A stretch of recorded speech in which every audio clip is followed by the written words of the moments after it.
नमस्कार साथियों, यदि आप तैयारी कर रहे हैं रेलवे ग्रुप डी के लिए तो चैनल को सब्सक्राइब जरूर कीजिए। आज हम पढ़ रहे हैं घर्षण के बारे में।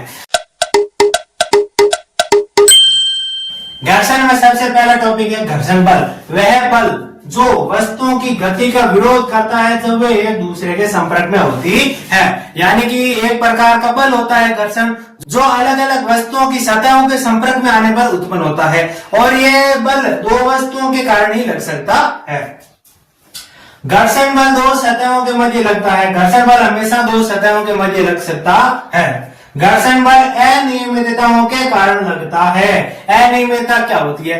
मान लीजिए हमारे पास दो वस्तु हैं, इस वस्तु की जो सतह है वो बहुत खुरदरी है या और इस वस्तु की सतह कम खुरदरी है। इन सतहों के ऊपर छोटे छोटे कण होंगे जिसके कारण इसकी सतह खुरदरी हुई है। उन कणों को हम यहाँ पर अनियमितता कहते हैं। जब दो वस्तु संपर्क में आती है तो कण एक दूसरे में धस जाते हैं और धसने की वजह से घर्षण बल उत्पन्न होता है। उन्हीं को हम अनियमितता कहते हैं। यह गति का विरोध करता है। घर्षण बल हमेशा गति का विरोध करेगा। घर्षण बल के प्रकार आप देखते हैं कि घर्षण बल कितने प्रकार के होते हैं। सबसे पहला है स्थैतिक घर्षण बल। स्थैतिक घर्षण बल का मतलब क्या हुआ?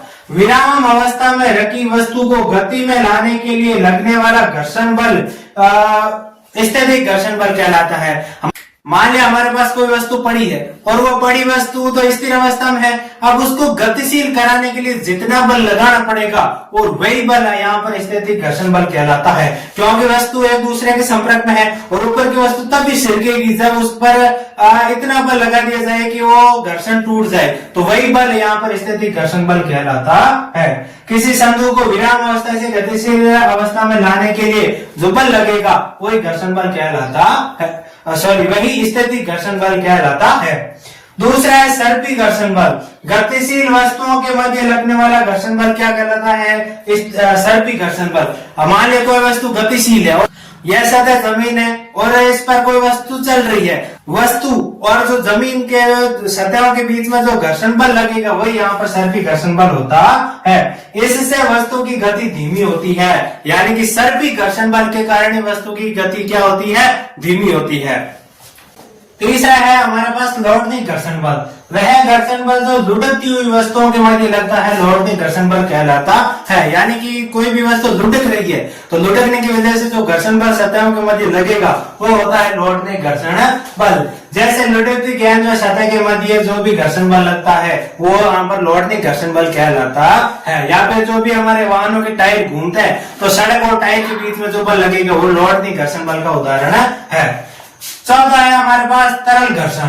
द्रव्य व गैसों के मध्य लगने वाले बल को हम यहाँ लगने वाले घर्षण बल को यहाँ पर तरल घर्षण कहते हैं। देखिए जो भी हमारे द्रव्य यानी कि जल है, पेट्रोल है, डीजल है, जो द्रव्य अवस्था में है, और जो हमारे गैस है जैसे वायु है, हाइड्रोजन है, जो भी गैस है, इनके मध्य जो भी घर्षण बल लगेगा वो सारा का सारा तरल घर्षण के अंदर आता है। हम जो चल रहे हैं तो हमारा संपर्क वायु से हो रहा है, तो हमारा और वायु के अंदर भी घर्षण बल लग रहा है, तो वो एक तरल घर्षण बल के अंदर आता है। तो तरल का मतलब क्या होता है? तरल का मतलब वैज्ञानिक भाषा में द्रव्य और गैस दोनों तरल के अंदर आते हैं। तरलों द्वारा लगे घर्षण बल को कर्षण भी कहते हैं। तरल जो भी घर्षण बल लगाएंगे उसको कर्षण भी कहा जा सकता है। घर्षण को कम करने के लिए वायुयानों की डिजाइन पक्षी या मछलियों के समान होती है। देखिए पक्षी हवा में उड़ते हैं तो कोशिश करता है कि उनका वायु से घर्षण कम से कम हो ताकि वो कम समय में अधिक दूरी तय कर सके, इसलिए उनकी आकृति इस प्रकार की होती है। और इसीलिए जो वायुयान या जो हवा में उड़ते हैं उसकी आकृति भी इसी के समान बनाई जाती है ताकि जो हमारा वायुयान है वो हवा में आसानी से उड़ सके और घर्षण बल वायुयान और वायु के बीच में कम से कम लगे। और मछलियों के समान द्रव्य है जल, और जल के अंदर मछलियां गति करती है, तो इसी प्रकार से जो भी हमारे समुद्री जहाज है उसकी डिजाइन बनाई जाती है ताकि जो हमारे जल का वाहन है वो आसानी से मछलियों की तरह आगे से गति कर सके। घर्षण बल की आवश्यकता क्यों होती है? हमारे दैनिक जीवन में भी घर्षण बल अति आवश्यक है। इसके बिना कोई काम होना संभव नहीं है। घर्षण के कारण हम चल सकते हैं। हमारे और जमीन की सतह के बीच घर्षण बल नहीं होगा तो हम फिसल जाएंगे, हम चल नहीं सकते।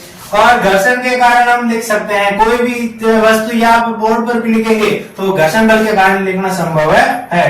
घर्षण के कारण वाहन अपनी दिशा बदलते हैं। ये सड़क है और ये टायर है, वो चलेंगे और घर्षण बल के कारण ही वो अपनी दिशा को मोड़ सकते हैं। घर्षण के कारण भवन का निर्माण, ईंट को ठोकना आदि दैनिक कार्य किए जाते हैं। देखिए, घर्षण बल की आवश्यकता तो हमारे जीवन में होती है, लेकिन इसके कारण कई प्रकार के नुकसान भी हमें झेलने पड़ते हैं। तो इसके द्वारा कौन कौन से नुकसान हो सकते हैं? घर्षण बल से टायर, जूते, चप्पल आदि घिस जाते हैं। जो भी वाहन हो के उसके टायर घर्षण के कारण घिसते हैं। हम चलते हैं तो चलने की वजह से चप्पल और जूते घिसते हैं, ये नुकसान होता है। घर्षण बल के कारण मशीनें गर्म होकर खराब हो जाती है। कई प्रकार की जो हमारी इलेक्ट्रिक मशीन है, ज्यादा गर्म होने की वजह, ज्यादा घर्षण बल की वजह से गर्म होती है और गर्म होने की वजह से वो खराब हो जाती है। घर्षण बल के कारण वस्तुएं घिसती है। घर्षण बल के कारण हमेशा वस्तुएं घिसती है। जैसे कभी हमने रेलवे स्टेशन की पटरियां देखी होगी, कई दिन लोग आते जाते रहते हैं, चप्पलों और जूतों और सीढ़ियों के बीच में घर्षण बल होता है, जिसकी वजह से सीढ़ियां में घिसी हुई प्राप्त होती है। तो ये भी यहाँ पर बड़ा नुकसान होता है। अब घर्षण को बढ़ाना भी आवश्यक होता है। कई कई वस्तुएं ऐसी होती है जिसमें घर्षण बढ़ा के काम चलाया जा सकता है।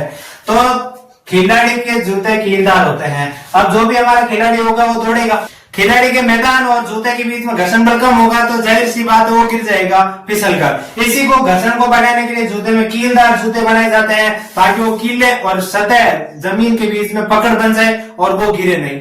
ठीक है। टायरों व चप्पलों पर पैटर्न बनाना, जो भी हमारी चप्पलें होती है दूसरी साइड में डिजाइन बनी हुई होती है, तो डिजाइन बनाने का कारण ये कि घर्षण बल पड़ जाए और इसकी वजह से हम फिसले नहीं। टायरों के ऊपर भी पैटर्न बने हुए होते हैं, यानी ऊपर डिजाइन बनी हुई होती है, वो डिजाइन ही यहाँ पर घर्षण बढ़ाने के लिए बनाई जाती है, ताकि सड़क और टायर के बीच में घर्षण बल पड़ सके।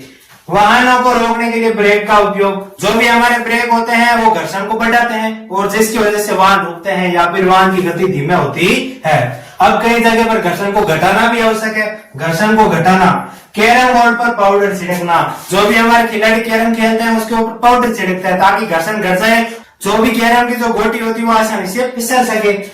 पंखों में बेरिंग का लगाना, जो भी हमारे पंखे होते हैं, मोटरें होती है, उसके अंदर बेरिंग लगे होते हैं, तो बेरिंग क्या करते हैं? घर्षण को कम करते हैं ताकि जो हमारा पंख है वो स्मूथली चलता रहे। भारी वस्तुओं में पहिए लगाना, जो भी हमारे अटैची है, जो भी भारी सामान है उस पर पहिए लगे होते हैं, जिसकी वजह से लुढ़के और लुढ़कने की वजह से वहां पर घर्षण बल कम से कम लगता है। 1% पीछे छूट गया है कि जो हमारे स्थितिक घर्षण बल होता है वो सर्पिक घर्षण बल से अधिक लगता है, और जो हमारा सर्पिक घर्षण बल होता है वो लौटनिक घर्षण बल से अधिक लगता है। इसका कारण क्या हुआ? जो हमारा स्थितिक घर्षण बल है वो विराम अवस्था में लगता है और जो हमारा सर्पिक घर्षण है बल वो गतिशील अवस्था में लगता है। अब यदि कोई वस्तु विराम अवस्था में तो उस पर ज्यादा बल लगाना पड़ेगा, लेकिन जो गतिशील अवस्था में है उस पर कम बल लगाना पड़ेगा। इसीलिए जो सर्पिक घर्षण बल जो होता है, स्थितिक घर्षण बल जो होता है सर्पिक घर्षण बल से अधिक होता है। इस वीडियो में फिलहाल इतना ही। यदि वीडियो अच्छा लगा है तो चैनल को सब्सक्राइब जरूर कीजिए। धन्यवाद।